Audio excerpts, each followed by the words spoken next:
ఇదిగో రాత్రి దోశకని నేను రైస్ నానబెట్టాను, కాకపోతే వేయలేదు.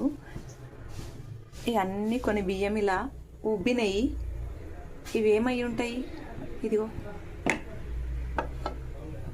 రేషన్ బియ్యమే, సన్న బియ్యము, కానీ కొన్ని ఇలా ఉబ్బినాయి. ఏమై ఉంటాయి? ప్లాస్టిక్ అయి ఉంటాయా? ఇలా కొన్ని బాగున్నాయి చూడండి, కొన్ని ఇలా ఉబ్బినాయి. ఏంటివి? ఏమై ఉంటాయో చెప్పండి మీరు. కనిపిస్తున్నాయా? ఇదిగో చూడండి, కొన్ని ఉబ్బినాయి. ఇందులో దేనివల్ల ఉబ్బాయి ఇవి? నాకు డౌట్ వస్తుంది. ఇంకా కనిపిస్తున్నాయా మీకు? ఇదిగో చూడండి, ఇదిగో ఇదిగో ఇదిగో మరి సన్న బియ్యమే వచ్చింది రేషన్లో. మీకేమైనా తెలిస్తే చెప్పండి.